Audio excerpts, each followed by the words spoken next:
어제 주일 말씀을 통하여서 이스라엘을 바벨론에서 구원하여 주시는 것이 이스라엘의 어떠한 무엇 때문이 아니라 하나님의 그 포기하지 아니하시는 그 열심으로 그 당신의 이름을 위하여 하나님의 영광을 위하여서 구원하셨다라는 그 말씀을 우리가 보았습니다. 하나님께서 이스라엘 백성을 구원하셨습니다. 그렇다면 이스라엘 백성이 그 구원하신 하나님의 그 약속을 주시는 이 하나님 앞에서 행해야 될 것이 무엇입니까? 오늘 말씀을 보게 되면 하나님께서 오늘 이스라엘 백성에게 강조해서 말씀하시는 것이 있습니다. 내가 포기하지 않고 열심을 가지고 너희를 구원하겠으니 들으라라고 말씀하세요.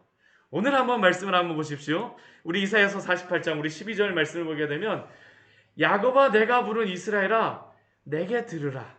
우리 14절 말씀도 보십시오. 너희는 다 모여서 들으라. 우리 또한 48장 16절 말씀도 보십시오. 이것을 들으라. 내게 가까이 나와서 이것을 들으라. 포기하시 아니하시는 그 하나님의 열심을 가지신 그 하나님의 약속을 들으라는 것이죠. 들으라, 들으라, 들으라.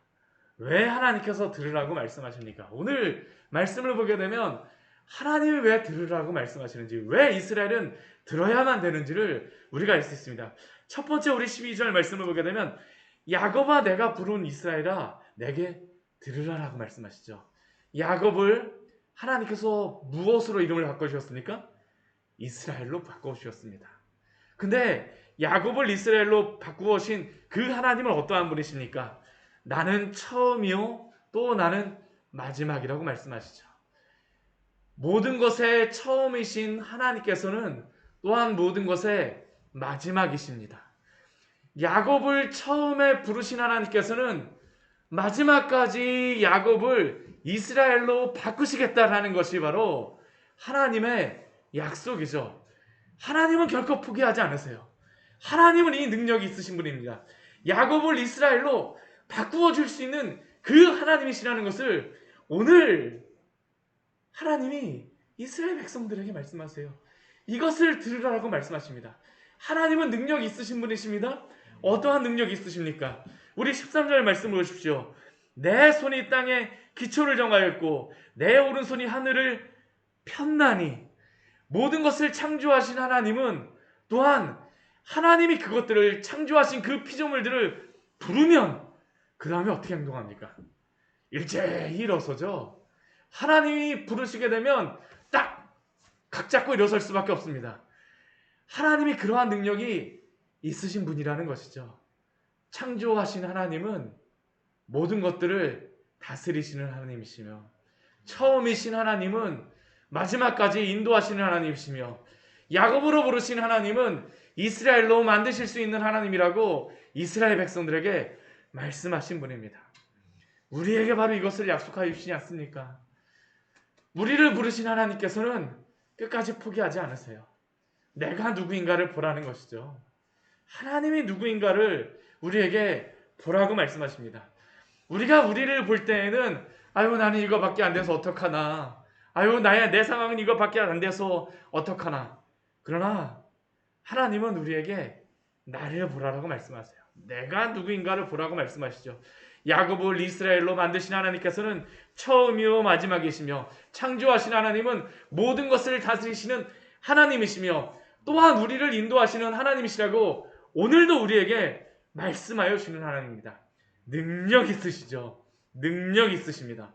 또 그 하나님은 또한 이스라엘 백성, 이 시대에 살고 있는 이스라엘 백성들에게 다 모여서 들으라고 말씀하세요. 왜요? 하나님이 택하신 그 도구를 통하여서 하나님의 기뻐하는 뜻을 바벨론에게 행하실 것이기 때문이죠. 나의 사랑하는 자, 그 고레스를 통하여서 물론 이방의 왕이긴 하지만 하나님께서는 하나님의 그 택하신 도구를 통해서 하나님이 어떻게 하실 것입니까? 이스라엘 백성들을 구원하실 것입니다. 하나님의 기뻐하시는 그러한 뜻, 구원하시는 그러한 일을 하나님께서 하시겠다라고 말씀하십니다. 그를 부르시며 그를 인도하시겠다라고 하나님이 말씀하여 주시죠. 때로는 우리의 생각과 다른 것처럼 보일 때가 있습니다.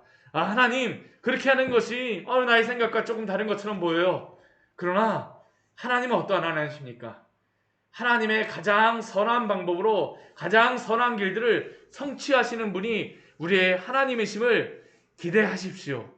나의 생각과 달라서 하나님의 뜻이 이루어지지 않는 것이 아닙니다. 나의 생각과 다르기 때문에 하나님의 그 영광스러운 뜻이 오늘도 이루어지는 줄 믿습니다. 하나님은 이스라엘 백성들에게 이것을 납득시키기를, 이것을 이해시키기를 너무나도 원하세요. 나의 뜻을 기대하라는 것입니다. 하나님이 왜 이방 백성, 왜 이방의 왕 고레스를 사용하세요? 하나님의 뜻이 있기 때문이죠. 하나님의 뜻이 있기 때문입니다. 하나님이 그 일을 통하여서 이스라엘 백성을 구원하기를 원하세요. 또 우리 16절 말씀을 보게 되면 내게 가까이 와서 이것을 들으라라고 말씀하십니다. 들으라라고 말씀하세요.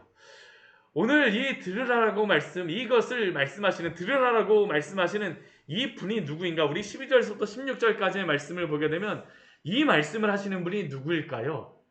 오늘 12절부터 16절까지의 말씀을 보게 되면 이 말씀을 말하는 사람이 이사야가 아닙니다. 이사야가 아닙니다. 하나님도 아니에요. 왜 그러냐 하면 우리 16절 우리 후반절 말씀을 보십시오. 이제는 주 여호와께서 나와 그의 영을 부르셨느니라. 이사야가 아닐 수 있는 이유, 이사야가 아니는 것은 이사야가 자신을 처음이요 또 마지막이라고 말할 수가 없기 때문이죠. 여호와와 나와 그의 영을 보내셨느니라. 그럼 오늘 이 말씀을 하시는 분은 누구시겠습니까? 말씀이신 우리 주 예수 그리스도. 우리 이사야 선지자를 통하여서 여호와의 종에 대하여서 계속 말씀하시죠. 우리 이사야 선지자의 말씀을 통하여서 예수 그리스도에 대해서 계속 말씀하시는 겁니다. 오늘 12절부터 16절까지의 말씀은 성자이신 예수의 그러한 음성, 말씀이신 그분을 통하여서 우리에게 들으라라고 말씀하세요. 우리 주 예수 그리스도께서 우리를 구원하시려고 이 땅에 내려오신 것 아닙니까? 우리의 흑암에 있는 우리들, 오늘도 우리의 삶에 얽매여 있는 우리들에게 이 땅에 내려오심으로 말미암아 하늘의 그러한 말씀을 직접 알려주셨고, 또한 하나님의 그 계획을 이 땅 가운데에서 성취하시며, 또한 하나님이 약속하셨던 그 구속의 일을 예수 그리스도께서 직접 이 땅에 내려오심으로 말미암아 십자가에 달리시고 부활하심으로 우리에게 하나님의 그 구원의 일들을 다 이루시지 않으셨습니까? 또한 예수님께서 승천하시면서 성령을 보내주시겠다라고 약속하여 주시지 않으셨습니까? 하나님의 구원은, 우리 주님의 구원은 삼위일체 하나님께서 이루시는 것입니다. 그래서 결코 실패함이 없는 줄을 믿으시기 바랍니다. 삼위 하나님께서 이루세요. 하나님은 결코 포기하지 않으십니다. 하나님은 그가 계획하신 것을 결코 실패하지 않으세요.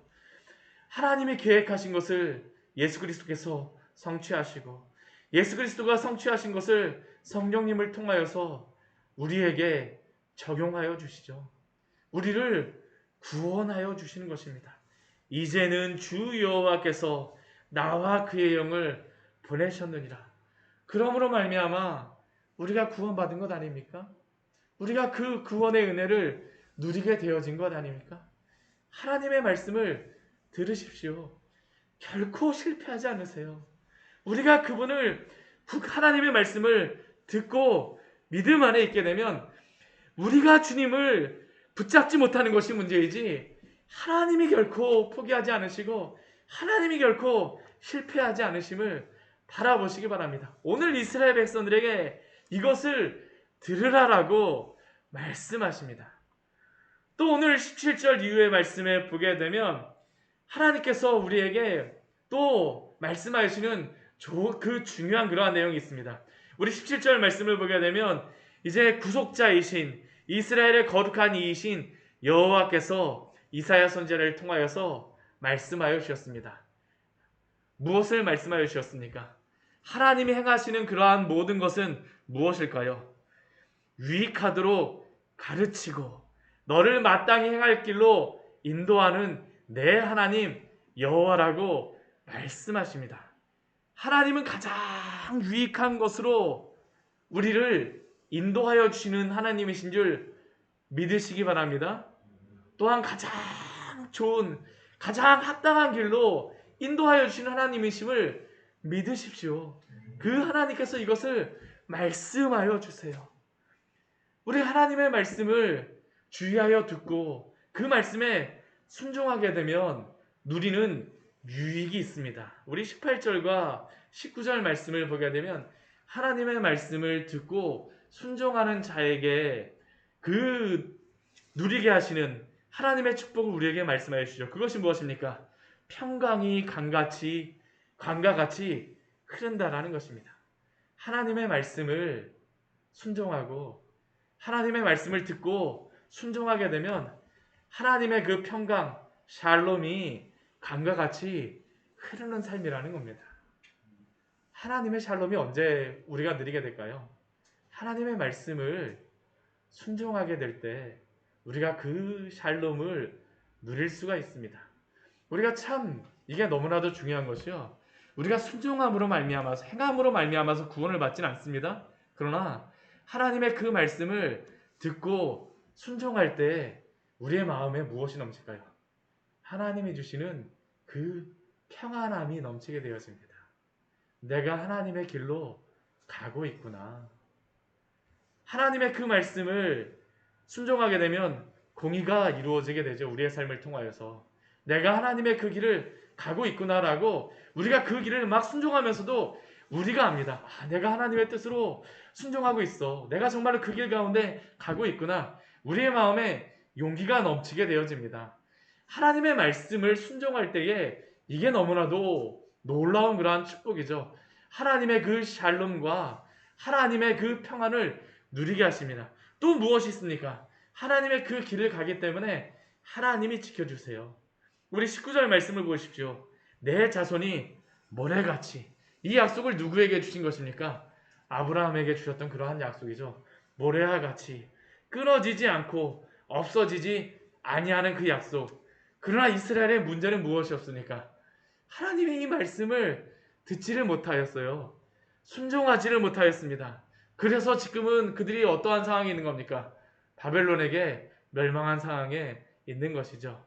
그러나 그럼에도 불구하고 그들은 괜찮습니다. 왜요? 지금 그 자리에서도 하나님의 그 말씀을 듣고 순종하면 됩니다. 그 말씀을 들으면 돼요.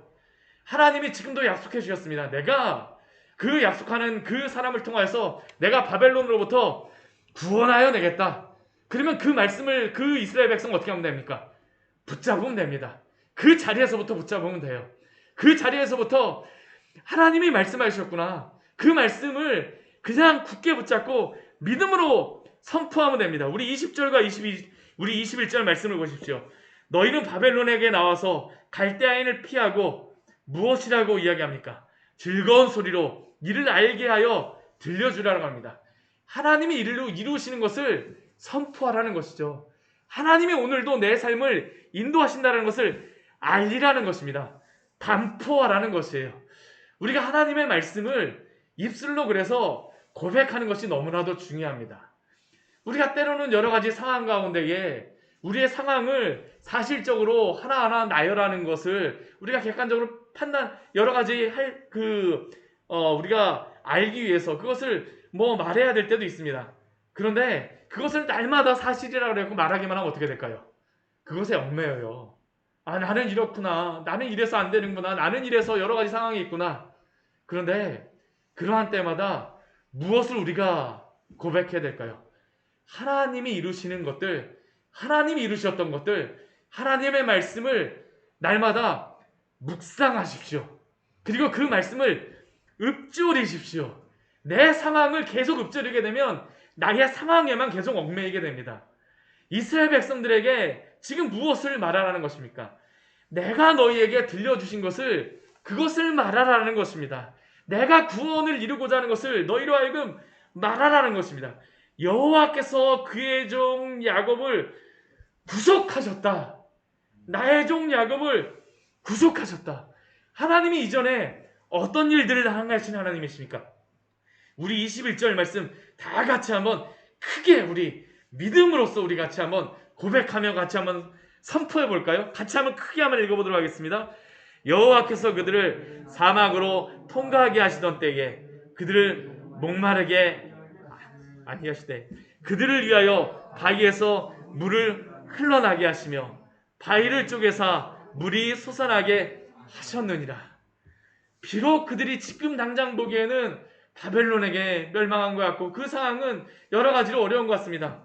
그러나 그 하나님은 어떠한 일을 하셨던 하나님이십니까?